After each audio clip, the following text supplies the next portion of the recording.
programme. Yes, you're watching Anglia Tonight. First, an obsessive stalker who terrorised a Suffolk mother of three has been jailed today for her execution-style murder. The judge told John McFarlane that he must serve at least 20 years.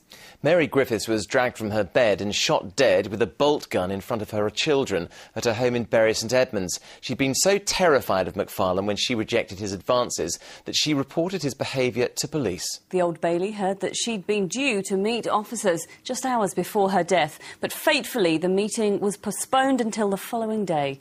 Well, our correspondent Matthew Hudson joins us live now from Bury St Edmunds. Matthew, killed by someone she used to trust.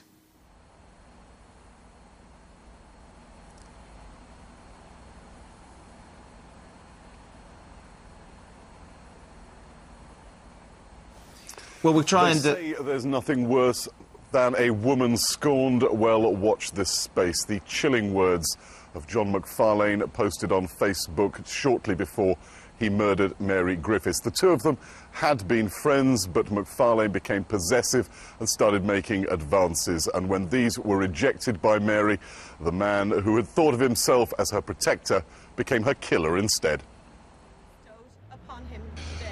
Mary Griffith's family at the Old Bailey today. They had these words for John McFarlane, the man who murdered the woman they all loved because of his jealousy and spite. Mary was the most beautiful person I've ever known. She was a dedicated mother to her three daughters and always strived to do her very best for her girls. In the early hours of the 6th of May 2009, John McFarlane brutally murdered a defenceless young mother. He is, in our eyes, the devil incarnate. Mary died here at her home in Bulrush Crescent in Bury St Edmunds, shot 3 times in the torso with a bolt gun by a man she had once called her brother. The murder was witnessed by 2 of her 3 daughters who tried to help save their mother, but the 38-year-old fitness instructor died soon afterwards. McFarlane, a fellow fitness teacher with a history of mental health issues, wanted more than just friendship. When Mary rejected his advances, he wanted revenge. The court heard that just before the murder, McFarlane had messaged a friend suggesting that he was going to kill Mary's 3 daughters and himself. After seeing their mother being shot, the girls were inconsolable, somehow thinking they could have done more to save her.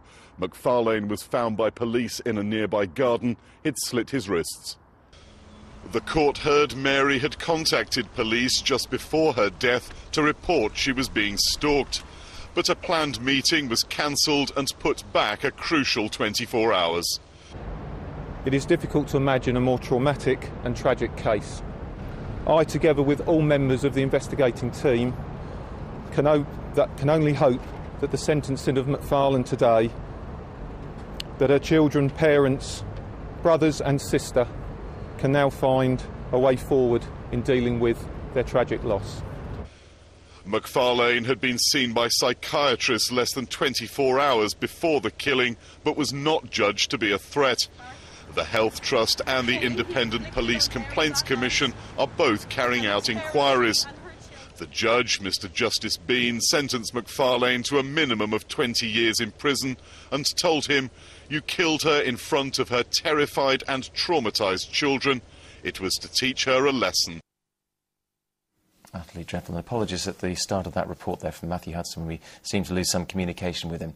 Right, next tonight, dramatic developments in the case of 2 Essex men due to be deported to Cyprus for killing a teenager. Cousins Luke Atkinson and Michael Binnington from Witham were convicted in their absence of the manslaughter of 17-year-old Christos Papyrus.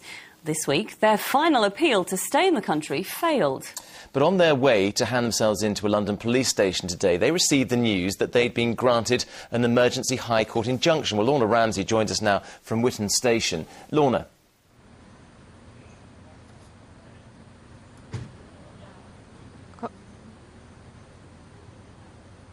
You can hear him, can't you? Yeah, I can hear him. Let's see if we can actually... Yeah, can we get Lorna? This morning, Michael Binnington and Luke Atkinson thought they'd be spending the night in a Cypriot jail. The two families met at Witham railway station to make their way to Belgravia police station in London. But just half an hour after they left, They got a phone call from their legal team to say they got a last-minute reprieve. A bit confused, but quite happy, I suppose. Just not sure what the next step's going to be now, so wait and see. The Cousins' legal team applied to the High Court last night for an emergency injunction against the extradition. And at 3 o'clock this afternoon, they heard that that injunction had been granted. The case dates back to August 2006, when Christos Paprias was killed. He was riding a moped when it was hit by a car driven by the men's uncle, Julian Harrington. He and the Cousins, who were all in the vehicle, were charged with manslaughter. In November that year, their trial began. It ran until February 2007, when Harrington admitted manslaughter and was sentenced to 15 years. Both Binnington and Atkinson were cleared of any blame, but when Harrington appealed, prosecutors launched their own appeal. In January last year, the Cousins were convicted in their absence and sentenced to 3 years.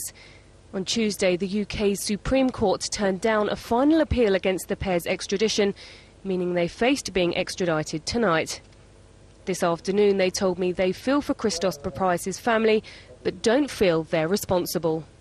Do you feel any sense of responsibility or remorse over the death of Christos Paprias?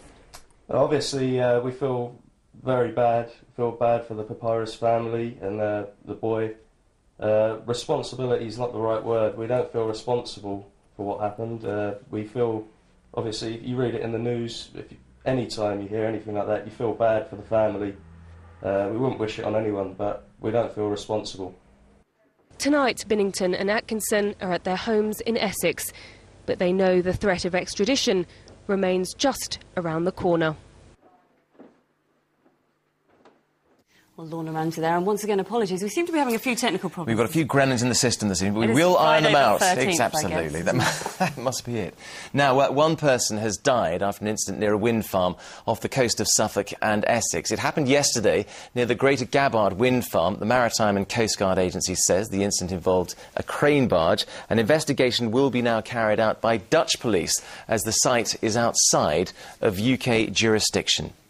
Now, there's still plenty to come on Friday's Anglia tonight. We've got all the news and sport from where you live coming right up, the weekend weather with Rachel, and there's plenty more besides.